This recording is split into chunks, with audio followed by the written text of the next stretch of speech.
Good morning class. आज का हमारा टॉपिक है प्रोकैरियोटिक सेल्स और आज हम देखेंगे कि प्रोकैरियोटिक सेल्स का क्या होते हैं, सेल ऑर्गेनाइजेशन किस तरीके से होता है। एक साइंटिस्ट थे, डॉक्टरी नामक साइंटिस्ट, उन्होंने क्या किया था, सेल के ऑर्गेनाइजेशन देखा तो उनमें न्यूक्लियस के आधार पर उन्होंने क्या किया कि सेल्स को 2 पार्ट्स में डिवाइड कर दिया। तो बोला कि जिसमें एक में न्यूक्लियस क्या होता है उतने अच्छे से डेवलप नहीं होता है, वेल डेवलप नहीं पाया जाता, और एक में क्या होता है वेल डेवलप पाया जाता है। तो जिनमें नहीं पाया जाता है वो प्रिमिटिव सेल्स, न्यूक्लियस जिसमें पाया जाता है उनको क्या कह दिया कि वो प्रोकैरियोटिक सेल्स हैं, और जो जिनमें पाया जाता है उनको क्या कहा, जिनमें वेल डेवलप न्यूक्लियस पाया जाता है उनको यूकैरियोट्स का नाम दिया। तो आज हम देखेंगे कि किस तरीके से प्रोकैरियोटिक सेल्स का ऑर्गेनाइजेशन पाया जाता है। देखो प्रोकैरियोटिक सेल्स, ठीक है, प्रो का मतलब होता है प्रिमिटिव, जिनमें प्राथमिक केंद्रक पाया जाए, और कैरियोटिक का मतलब होता है न्यूक्लियस, ठीक है। तो जिनमें प्राथमिक केंद्रक पाया जाता है वो सेल्स हमारे क्या कहलाते हैं, प्रोकैरियोट्स कहलाते हैं, ठीक है। जैसे माइकोप्लाज्मा हो गया, ब्लू ग्रीन एल्गी हो गया, वायरस को भी हम क्या किए हैं, प्रोकैरियोट्स में ही रखा गया है, ठीक है। और जिनमें प्राथमिक केंद्रक पाया जाता है उन्हें फाइब्रस न्यूक्लियस का भी नाम दिया जाता है, क्योंकि उनके जो साइटोप्लाज्म पाए जाते हैं ना, उस साइटोप्लाज्म में क्या होते हैं, रेशे के थ्रू क्या कहे जाते हैं, न्यूक्लियस पाए जाते हैं। तो वो रेशे के हिसाब से जब पाए जा रहे थे थ्रेड लाइक स्ट्रक्चर्स में, तो उन्हें क्या कहा गया कि ये फाइब्रस न्यूक्लियस है, फाइब्रस न्यूक्लियस है। तो फाइब्रस न्यूक्लियस के कारण इन्हें हम फाइब्रस न्यूक्लियस भी नाम दे दिए, और इन्हें जीनोफोर के नाम से भी जाना जाता है, न्यूक्लियोइड भी कहते हैं, जिनमें क्या होते हैं, प्राथमिक केंद्रक पाया जाता है। अब आते हैं हम सेल ऑर्गेनाइजेशन देख रहे हैं। तो देखो ये ई कोलाई बैक्टीरिया का फिगर मैंने यहाँ पे दिया है, ई कोलाई बैक्टीरिया, ठीक है, ई कोलाई बैक्टीरिया है ये, जो किस में आते हैं, प्रोकैरियोटिक सेल्स में आते हैं। और प्रोकैरियोटिक सेल्स में आज हम इनका सेल ऑर्गेनाइजेशन देख रहे हैं कि किस तरीके से पाया जाता है। तो ये आपको फिगर दिख रहा है ना, इस फिगर्स की सबसे बाहरी लेयर जो है, जो थोड़ी सी क्या होती है, मोटी होती है, ठीक है, उन्हें हम क्या कहते हैं, सेल वॉल कहते हैं, ठीक है। सेल वॉल क्या करता है, सेल वॉल में एक पिगमेंट पाया जाता है, क्लोरोफिल। इसकी सहायता से क्या करते हैं, जो जीव होते हैं वो फोटोसिंथेसिस करते हैं, और फोटोसिंथेसिस करने के बाद क्या करते हैं, अपना भोजन आसानी से बनाते हैं, ठीक है। ये सेल वॉल प्लांट्स में पाए जाते थे। प्लांट सेल्स का ऑर्गेनाइजेशन देखा जाए तो उनमें भी सेल वॉल पाए जाते हैं, और बैक्टीरियल सेल्स में भी ये सेल वॉल क्या होते हैं, पाए जाते हैं, ठीक है। फिर उसके बाद आता है राइबोसोम। देखो राइबोसोम प्रोटीन सिंथेसिस में हेल्प करता है, या हम ऐसे बोल सकते हैं कि प्रोटीन का भंडार राइबोसोम को ही माना जाता है। ये क्या है, प्रोकैरियोटिक है ना, तो इनमें जो राइबोसोम पाए जाते हैं वो क्या होते हैं, 70S पाए जाते हैं, ठीक है। और फिर इनमें डीएनए क्या होता है, डीएनए सर्कुलर डीएनए पाया जाता है।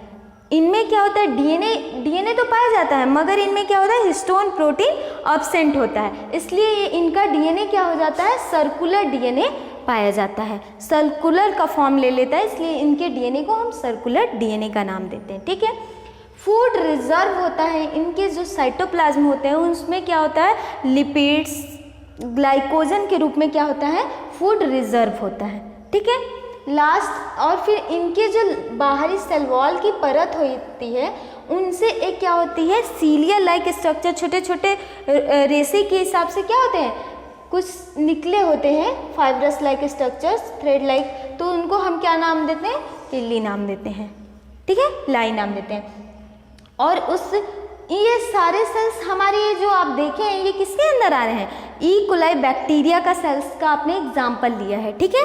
अब देखो ये तो आपने देखा एक्सटर्नल फीचर्स की ऐसे ऐसे पाए जा रहे थे, इनके cell organisation, ribosome, cell wall, circular DNA, उनमें फूड रिजर्व करने की कैपेबिलिटी होती है, ये सब ई कोलाई बैक्टीरिया के अंदर आपने एज एग्जाम्पल देख लिया। अब थोड़ा इधर देखना, इधर का फिगर जो है, इस फिगर्स में कुछ 2 पार्ट्स में मैंने डिवाइड किया है।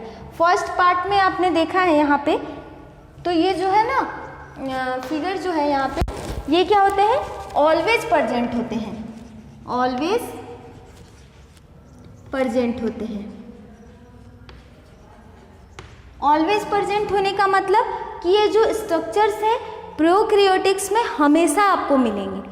और ये जो फिगर का इस साइड का पार्ट मैंने बनाया है, ये क्या होंगे, ऑलवेज प्रेजेंट नहीं होंगे। ये जैसे कि आपने यहाँ पे देखा है क्या है, मेम्ब्रेनस फॉर नाइट्रोजन फिक्सेशन। इनका जो पार्ट्स होगा, जब नाइट्रोजनी फिक्सेशन करना होगा तभी ये क्या होंगे, डेवलप होंगे और नाइट्रिफिकेशन करके और फिर ये क्या हो जाएंगे, हट जाएंगे। यानी इनका जब काम पड़ता है तभी ये स्ट्रक्चर्स क्या होते हैं, डेवलप होते हैं। ये हमेशा नहीं पाए जाते हैं। देखो इनकी जो बाहरी स्ट्रक्चर्स होती है ना, ये जो दिख रहा है ना आपको, ये सबसे बाहरी स्ट्रक्चर, इनमें कुछ सेल्स पाए जाते हैं। वो सेल्स में फोल्डिंग हुई रहती है।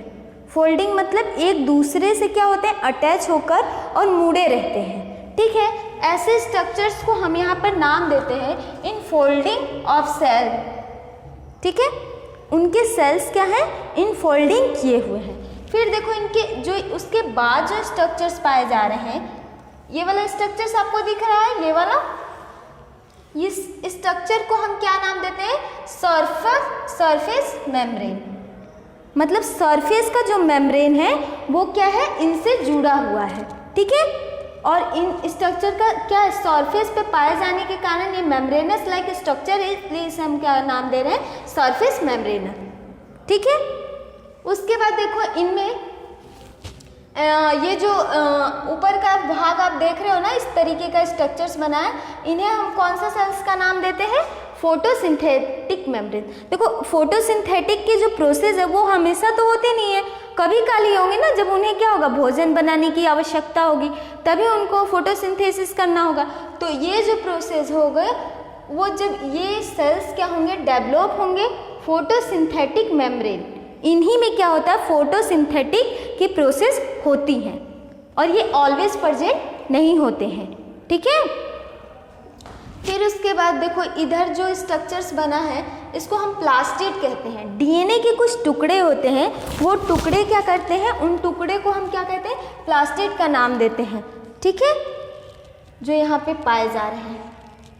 ठीक है, ये तो आपका हो गया जो ऑलवेज नहीं प्रेजेंट होते हैं। अब इस साइड का स्ट्रक्चर्स आप देखो, ये जो होते हैं ऑलवेज क्या होते हैं, प्रेजेंट होते हैं सेल्स। ठीक है, आप जैसे ई कोलाई बैक्टीरियाज में हमने देखा ना कि ये इन चीज़ों से मिल कर इनका सेल ऑर्गेनाइजेशन कंप्लीट हो रहा है, उसी तरीके से ये ऑलवेज क्या होते हैं, सेल्स इनमें पाए जाते हैं, सेल्स का ऑर्गेनाइजेशन में पाए जाते हैं। ठीक है, देखो अभी यहाँ पे जो डीएनए पाया जा रहा है वो एकदम बैक्टीरिया सेल्स की तरह ही दिख रहा है ना, तो इन्हें भी हम क्या कहते हैं, सेलुलर डीएनए ही कहते हैं। फिर देखो इनकी जो फर्स्ट लेयर के बाद सेकेंड लेयर स्टार्ट होती है, इन्हें भी हम क्या कहते हैं, सेल सरफेस मेम्ब्रेन कहते हैं, क्योंकि सेल का सरफेस क्या है, यही है ना, और मेम्ब्रेन लाइक स्ट्रक्चर है, इसलिए इन्हें हम क्या कहेंगे, सेल सरफेस मेम्ब्रेन कहते हैं। ठीक है, अब देखो बाहरी लेयर इनमें भी पाया जा रहा है ना, जैसे हम ई कोलाई बैक्टीरिया में देखे तो ये भी क्या होंगे, सेल वॉल ही होंगे, जिनका काम क्या होगा, क्लोरोफिल प्रेजेंट होगा। और क्लोरोफिल ये क्या करते हैं, सेल्स को ना, सेल वॉल बाहरी आघातों से भी क्या करते हैं, सुरक्षित रखते हैं। ठीक है, कोई भी इनको क्या सेल्स को कोई भी मतलब प्रॉब्लम ना हो उसके लिए भी ये क्या करते हैं, कार्य करते हैं। ठीक है, और इनमें जो सेल्स पाए जाते हैं वो सेल्स कौन से सेल्स पाए जाएंगे, वही राइबोसोम पाए जाएंगे। राइबोसोम आपको पता ही है कि किस लिए काम करते हैं, प्रोटीन सिंथेसिस के लिए वर्क करते हैं, और प्रोकैरियोटिक सेल्स है, इसलिए प्रोकैरियोटिक सेल्स है, इसलिए इनमें 70S राइबोसोम पाए जाते हैं। ठीक है, फिर उसके बाद देखो इनमें फूड रिजर्व होते हैं। जो फूड रिजर्व होते हैं वो किस रूप में होते हैं, लिपिड या ग्लाइकोजन के रूप में पाए जाते हैं। इस तरीके से ये हमारा क्या कंप्लीट होता है, प्रोकैरियोटिक सेल्स का ऑर्गेनाइजेशन, किस तरीके से इनके सेल्स बने होते हैं। मेनली देखा जाए तो वायरस को भी प्रोकैरियोट्स ही कहते हैं और प्रोकैरियोट्स में ही रखा गया है। ठीक है, जितने भी सेल्स होंगे प्रोकैरियोटिक, वो माइकोप्लाज्मा हो या ब्लू ग्रीन एल्गी हो, ये सारे सेल्स का ऑर्गेनाइजेशन इसी तरीके से पाया जाएगा प्रोकैरियोटिक। इनमें क्या होंगे, न्यूक्लियस वेल डेवलप नहीं पाए जाएंगे, या तो वो फाइब्रस के रूप में उनके न्यूक्लियस पाए जाएंगे तो उनको फाइब्रस न्यूक्लियस कहेंगे, और अगर ये प्रिमिटिव न्यूक्लियस होंगे तो इनको प्रोकैरियोटिक कहेंगे। ठीक है, ये तो आपका कंप्लीट हो गया सेल, प्रोकैरियोटिक सेल का किस तरीके से होता है ऑर्गेनाइजेशन और क्या कहे जाते हैं।